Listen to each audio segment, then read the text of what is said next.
누가복음 19장 1절로 10절 말씀입니다. 예수께서 여리고로 들어가 지나가시더라.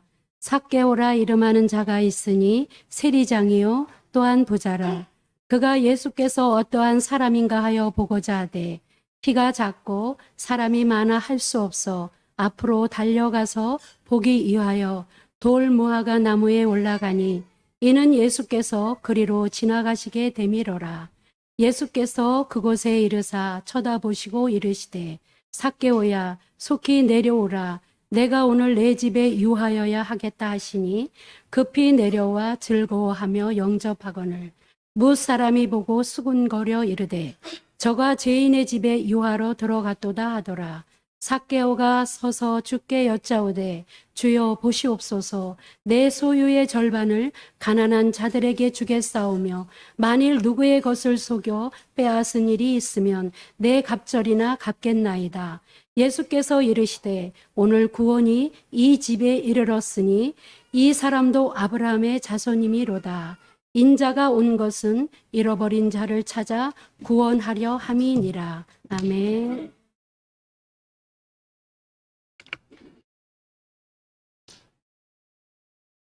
지난주에 러시아 젤리노그라드에서 사역하는 유태권 선교사라는 분이 하나님 아버지의 부름을 받고 죽었다는 이야기를 들었습니다. 유태권 선교사는 저에게는 1년 선배이고 학교 다닐 때 같이 다녔습니다.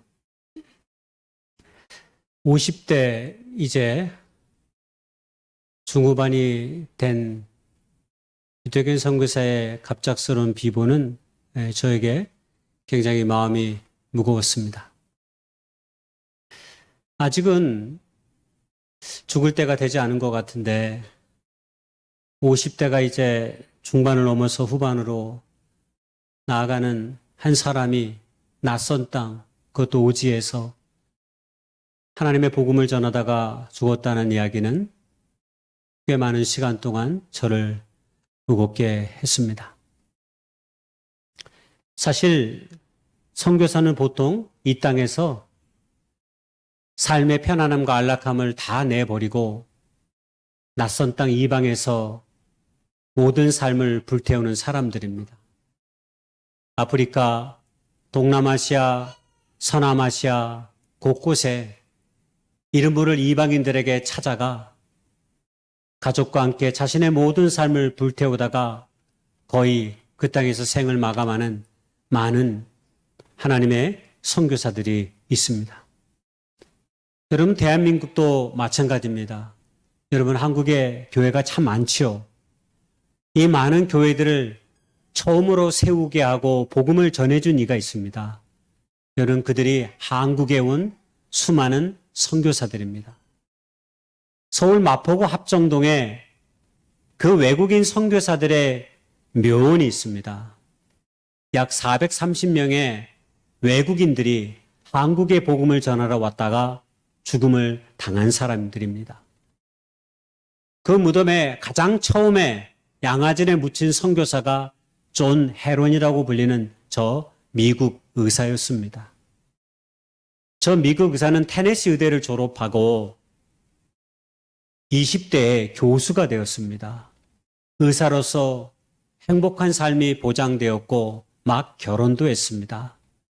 그러던 그가 어느 날 하나님의 부르심 속에 한국으로 선교사가 되어서 찾아왔습니다. 그리고 한국에서 의사로, 선교사로 열심히 한국 사람들을 돕다가 자기 자신이 전염병과 이질병에 걸려서 34살의 나이로 세상을 떠났습니다. 그리고 그 사람이 바로 양아진 최초의 존 헤런이라고 불리는 선교사의 묘연이 있는 이유입니다. 그리고 그 이후로도 수많은 선교사들이 한국을 찾았습니다. 그리고 지금 마포구 합정동 외국인 선교사 묘연에는 430여 명의 외국인 묘지가 있습니다. 왜 이토록 수많은 선교사들이 낯선 땅에 와서 젊은 날 자신의 생애의 모든 것을 걸고 이방의 땅으로, 전혀 알지 못하는 땅으로 향하게 됐을까요? 한마디로 얘기하면 그것은 살아계신 예수 그리스도를 삶 가운데 만났기 때문입니다. 세상에 많은 만남이 있지만 가장 축복된 만남은 예수님과의 만남입니다. 그리고 그 만남이 우리를 변화시키고 때로 수많은 선교사들처럼 우리를 낯선 땅으로 인도하기도 합니다. 그리고 그 땅에서 어렵고 힘든 이들을 돕다가 생애의 마지막 순간을 보내기도 하고 말입니다. 예수님은 우리에게 세상이 줄 수 없는 평안과 기쁨을 안겨다 주기 때문입니다. 세상에서 추구하는 것과는 전혀 다른 우리의 삶에 놀라운 기쁨과 평안의 삶을 예수님이 우리 삶 가운데 주기에 그 기쁨과 평안에 힘겨워 결국 주를 알지 못하는 수많은 이방의 땅으로 자신의 몸을 싣고 떠나온 것들입니다. 성경에는 평범한 사람으로 살다가 예수님을 만나서 자신의 삶을 바꾼 사람들의 이야기가 가득합니다. 특별히 예수님의 12제자들이 그렇습니다. 예수님의 12제자의 반은 직업이 어부였습니다. 그들은 가만히 있었으면, 예수님을 만나지 않았으면 평생 동안 어부로 살다가 끝났을 것입니다. 그런데 예수님을 만나고 나서 고기를 잡는 어부가 아니라 사람을 낚는 어부가 되었고, 오늘 우리에게까지 그 복음을 전하는, 예수님의 뒤를 이어 복음을 전하는 제자들로 오늘 우리에게 남겨지고 있습니다. 오늘 우리가 읽었던 성서 본문에도 그런 예수님을 만난 한 사람의 이야기가 소개됩니다. 그 사람의 이야기를 오늘 짧게 여러분에게 좀 말씀드리고 싶습니다. 그런데 성경을 보면 예수님을 만났다고 해서 모든 사람들이 다 변화된 것은 아닙니다. 어떤 사람들은 예수님을 만났지만 다시 자신의 일상의 삶으로 돌아가 삶을 사는 들도 많았습니다. 한 부자 청년의 이야기도 그러하고, 또 예수님이 자신에게 요구하는 것들에 마음을 내려놓지 못하고 결국 일상의 삶으로 돌아가는 이야기들도 성경에는 많이 있습니다. 그러나 오늘 우리가 만나게 되는 이 한 사람은 놀랍게도 예수님의 제자들처럼 놀라운 삶의 변화로 우리를 자극합니다. 만남을 통해서 삶이 바뀌기 위해서는 무엇보다도 기회를 잘 잡아야 합니다. 이 삭개오는 예수님을 만나 기회를 잘 잡은 사람입니다. 그가 어떻게 잘 잡았는지는 우리가 함께 읽었던 누가복음 19장에 사실 소개되어 있었습니다. 이 사람의 이름은 삭개오입니다. 그리고 이 사람의 직업이 세리장이고 부자였다라고 오늘 우리가 읽었던 성경에 소개되었습니다. 부자이고 세리장인. 그 이야기가 무슨 말입니까? 여기 앉아있는 사람, 그 누구보다도 부자였다라는 사실입니다. 누가? 삭개오가. 또 한 가지, 여기 앉아있는 사람 그 누구보다도 세상으로부터 욕을 가장 많이 얻어먹은 사람입니다. 왜냐? 당시 세리장인은 예수님 시대에 욕을 가장 많이 먹은 사람 중에 한 사람이었기 때문입니다. 왜 그렇습니까?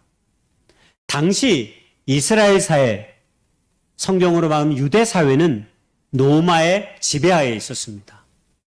로마의 지배하에 있던 이스라엘은 1년에 몇 번씩 세금을 걷어서 로마에 납부하여야만 했습니다. 로마에 납부되는 세금을 걷어들이는 사람이 세리였습니다. 그런데 이 세리에게 로마 당국은 월급을 주지 않았습니다. 니들이 세금을 많이 걷어가지고 일부는 로마 제국에 바치고 일부는 너의 것으로 삼아라. 이렇게 얘기한 겁니다. 자, 그러면 내가 세리였다고 생각해 봅시다. 세금을 딱 로마 제국에 납부할 만큼만 걷겠습니까? 아니죠. 나도 먹고 살아야 되고 또 그 이상의 세금을 걷어들이면 다 내 것이 되니까. 왜? 로마에 내는 세금은 정해져 있거든요. 그래서 많은 세금을 거두면 거둬들일수록 내 것의 양이 많아질 수밖에 없는 겁니다. 동족에게, 같은 유대인들에게 강제로 세금을 걷어서 노마에 납부해내는 일. 그러니 당연히 사람들에게 욕을 많이 얻어먹을 수밖에 없었던 것입니다. 그러던 그가 어느 날 예수님이라고 하는 분이 자기 동네로 지나간다는 소식을 들었습니다. 그가 듣자 하니까 예수라는 사람이 자기와 같은 세리도 친구가 되어진다는 소식을 들은 것입니다. 왜냐? 이 삭개오에게는 자기 동네에 친구가 한 명도 없었습니다. 왜냐하면 자기 동족에게 가혹하게 세금을 걷어들이고 만약 세금을 내주지 않으면 감옥에 가두어 버리는 일, 고소하는 일을 해버렸기 때문에 억지로라도 백성들은 세금을 내야만 했습니다. 그러니 세금을 가혹하게 걷는 자기 동족 삭개오가 얼마나 미웠겠습니까? 그래서 삭개오랑 그 여리고에는 어울리는 친구가 한 명도 없었습니다. 누구도 그의 집에 가서 그와 함께 밥 한 끼 먹은 적도 없습니다. 그는 민족의 반역자요, 갖은 욕과 비난을 한 몸에 받은 사람이었기 때문입니다. 그런데 마침 이 예수님이 자기 집 앞을 지나간다니 얼마나 흥분됐는지 모릅니다. 그래서 그를 보려고 애를 썼습니다. 근데 키가 좀 작았습니다. 사람도 많고. 그러니까 예수님의 얼굴을 볼 수가 없었습니다. 할 수 없어서 그는 자기 집 앞에 있던 돌 무화과 나무에 올라갑니다. 그는 급히 창피를 무릅쓰고 돌 무화과 나무에 올라갑니다. 삭개오의 이 행동은 호기심을 넘어선 행동입니다. 왜냐하면 그는 외로웠기 때문입니다. 부자로 있었지만 그 동네에서 가장 큰 부자로 그는 살았지만 그 부를 가지고 함께 먹고 마실 친구가 없었기 때문입니다. 자신의 부유함을 알아주는 사람 한 명 없었기 때문에 그는 많은 것을 가졌지만 외로웠습니다. 그런데 그런 그에게 유일한 친구가 되어줄 것 같은 그 예수가 지나간다고 하니까 조금 다 큰 어른이 부끄러움을 무릅쓰고 돌무화과 나무에 올라간 겁니다. 그런데 그런 그를 예수님이 본 겁니다. 그리고 눈이 딱 마주쳤습니다. 그리고 뭐라고 말씀하시냐면 삭개오야, 내가 내 집에 머물러야 되겠다라고 말씀했습니다. 예수님의 이 말씀에 성경 6절에 보니까 그의 마음이 즐거워하여 예수님을 영접했다라고 소개하고 있습니다. 수십 년 살았지만 자기 집에 최초로 방문한 사람이 바로 예수님이었기 때문입니다. 그래서 그는 기쁘고 즐거웠던 것입니다. 드디어 우리 집에도 손님이 오는구나. 드디어 나와 함께 식사할 수 있는 사람이 생기는구나. 나에게도 친구가 생기는구나 하는 마음이 그의 마음을 풍족케 했고 예수님을 극진히 온 마음으로 영접하는 기회가 된 것입니다. 여러분, 기회는 가만히 있으면 찾아지는 것이 아닙니다. 창피하지만 때로 그 모든 것을 무릅쓰고 적극적으로 내가 그 기회를 선용해 갈 때 우리의 삶의 순간들이 바뀌어질 수 있다라고 하는 것입니다. 평양 오산학교를 세운 사람이 일제치하의 이승훈이라고 하는 장사꾼입니다. 지금은 서울 용산구 오산중학교, 오산고등학교로 바뀌어져 있습니다. 일제시대 때 이승훈이 장사로 돈을 많이 벌었습니다. 그래서 어느 날 평양 시내를 걷다가 공원 한쪽에서 안창호라고 불리는 사람이 사람들을 대상으로 연설을 했습니다. 이 민족이 살 길은 학교를 세워서 후학들을 길러내는 일입니다. 그래야만 우리가 러시아나 일본인의 억압을 받지 않고 우리가 해방되어서 조국이 더 나은 길로 나아갈 수 있습니다라고 목 놓아 많은 사람들에게 소리쳐 외쳤습니다. 그 소리를 우연히 이승훈이 듣습니다. 아니, 저건 무슨 소리야? 그래서 그는 숙소에 있는 안창호를 찾아갑니다. 그리고 자기가 들었던 이야기를 조금 더 자세하게 얘기해 줄 수 없느냐고 물었을 때 안창호는 이승훈에게 이 민족이 살아야 될 유일한 길이 있다면 그것은 학교를 지어서 많은 학생들을 잘 양육하는 일이다. 이승훈은 그 말에 감동을 받습니다. 그와의 만남을 통해서 그는 한 가지 결단을 합니다. 내가 가진 모든 것을 팔아 내가 이 민족의 미래를 밝혀줄 학교를 세우겠나라고. 여러분, 그때 그 세운 학교의 선생님이 조만식이었고 그때 그 학교 세운 수많은 사람들이 독립운동가로 배출되었습니다. 이승훈은 자기가 모은 돈으로 평생 동안 호의호식할 수 있었습니다. 그러나 한 사람과의 만남을 통해 그는 자신의 모든 재산을 교육 사업에 걸었던 것입니다. 그래서 그는 역사에 장사꾼으로 남은 것이 아니라 일제시대 때 이 민족의 미래를 밝혀줄 위대한 교육자로 오늘 우리에게 기억되고 있는 것입니다. 성경은 우리에게 끊임없이 말씀합니다. 우리가 하나님을 찾으면 하나님께서 우리를 만나 주시겠다라고 말입니다. 에레미야 29장에 보면 나 여호와가 말하노라 너희를 향한 나의 생각은 내가 아나니 재앙이 아니라 평안이다. 너희 장래에 소망을 주려는 생각이라. 너희는 내게 부르짖으면 와서 내가 기도하면 내가 너희를 들을 것이요 너희가 전심으로 나를 찾고 찾으면 내가 너희를 만나 주겠다라고 우리 하나님께서 우리에게 말씀했습니다. 우리 생에 하나님을 만나는 것만큼 주님을 만나는 만큼 소중한 것이 없습니다. 내가 곧 길이요 진리요 생명이라고 우리 주님은 스스로 말씀하셨고 그리고 그의 삶을 통해 우리에게 보여주었습니다. 저 여러분의 인생의 풍요로움, 인생의 풍성한 삶, 주님을 통해 주님과의 만남을 통해 우리에게 오는 것입니다. 두 번째, 만남을 통해 삶이 바뀌기 위해서는 반드시 내려놓음의 과정이 필요합니다. 예수님 집에 삭개오의 집에 예수님이 방문했습니다. 그때 아무런 이야기가 없는데 그냥 그 집에 가서 예수님이 삭개와 밥과 함께 즐거운 대화를 나눴습니다. 그게 전부입니다. 그런데 삭개오가 예수님과의 만남 속에서 하나 결정을 합니다. 내려놓음의 사건이 벌어집니다. 자신이 그동안 모았던 재산의 반을 가난한 자들에게 주겠다고 선언해 버린 것입니다. 예수님은 삭개오에게 그것을 요구하지 않았습니다. 그냥 삭개오가 주님과의 만남을 통해 그의 생각과 마음이 바뀌어진 것입니다. 왜냐? 삭개오에게 원래 돈이 인생의 목표였습니다. 그간 동네 사람들의 숱한 욕을 얻어먹으면서까지 버틸 수 있었던 것은 돈이 그에게 주는 만족감과 기쁨이었습니다. 그러나 어느 순간 돈으로 채워지지 않는 허망함을 삭개오는 느꼈습니다. 요새 돈 잘 버는 사람으로 유명한 김승호 사장이 있습니다. 사장학 개론을 쓰고 부의 속성을 쓴 작가인데요.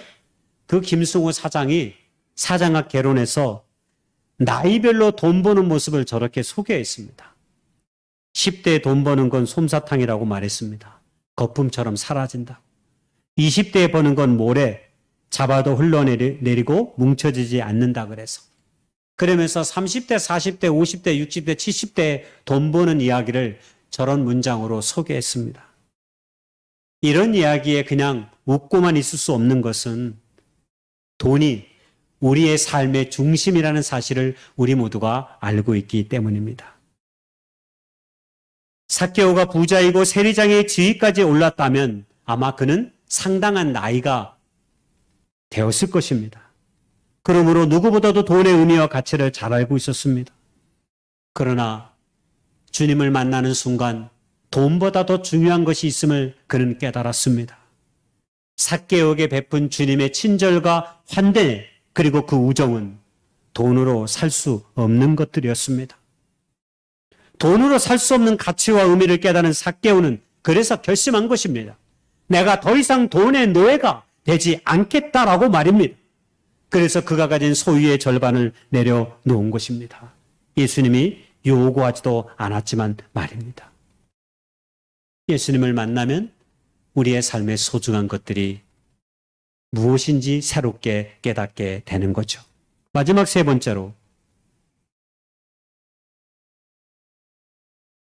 주님을 만나 우리가 새로워지기 위해서는, 삶이 바뀌기 위해서는 반드시 동행함이 필요합니다. 동행함.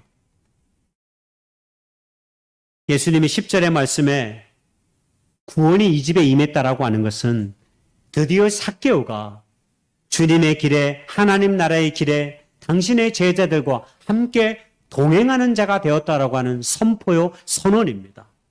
이제 삭개오는 혼자가 아닙니다. 그동안 오랜 세월 동안 혼자였습니다. 누구도 그의 마음을 위로하지도 않았고 누구도 그의 친구가 되지 않았습니다. 그러나 이제 이 말씀이 있는 이후로 삭개오는 예수님의 12제자 같은 친구들도 생겼고 많은 자기 인생의 동역자들이, 동행자들이 생겨난 것입니다. 그래서 누군가는 얘기했습니다. 인생은 혼자 가는 택시가 아니라 여럿이 함께 가는 버스다라고 말입니다. 여러분, 아프리카 속담에는 빨리 가려면 혼자 가고 멀리 가려면 함께 가라라는 말도 있습니다. 사실 인생은 광야와 같아서 혼자서 갈 수 있는 것이 아닙니다. 수많은 사람들의 도움과 배려로 지금까지 우리가 여기 서 있을 수 있었고 걸어갈 수 있었던 것입니다. 여러분, 이 시간 한번 생각해 보세요. 여러분의 삶이 지금까지 오는 동안 여러분과 함께 했던 수많은 친구들, 여러분을 위해 걱정했던 사람들, 때로는 부모님, 친족, 그리고 우리 주변에 있는 사람들, 여러분 그 사람들 때문에 오늘 우리가 외롭지 않고 그래도 버틸 수 있었고 여기 서 있고 앉아 있는 것입니다. 우리가 예수님을 만나 축복된 삶으로 나아가려고 하면 반드시 함께 믿음의 생활을 해야 합니다. 교회는 바로 그런 공동체입니다. 왜? 우리의 생각만으로 내 삶이 변화되지 않기 때문입니다. 여러분, 오늘 내가 마음을 먹었다고 여러분 이 마음이 하루가 지나고 이틀이 지나면 또 다 사라져 버립니다. 먼 길을 함께 나아갈 수 없습니다. 더불어 함께 살아가는 믿음의 친구들이 있어야만 우리가 더 멀리 나아갈 수 있고 우리가 새로워질 수 있는 것입니다. 그래서 우리에게 동행이 필요합니다. 그래야 우리의 약속과 우리의 다짐을 지켜낼 수 있기 때문입니다. 주님을 만나 이전에 알지 못하고 경험하지 못하였던 하나님의 세계를 우리는 동행함을 통해서 누릴 수 있게 됩니다. 결론적으로 바라고 원하기는 여기 어떤 이유로든 초대되었던 모든 사람들의 마음속에 우리와 함께 믿음의 삶을 통하여 주님께서 우리를 축복하시고 더 풍성한 삶으로 인도하시는 그 놀라운 은총과 그 은혜를 함께 누리며 살아갈 수 있는 아름다운 기회가 저 여러분의 삶 가운데 있어질 수 있기를 간절히 축복하고 소망합니다. 잠시 기도하겠습니다.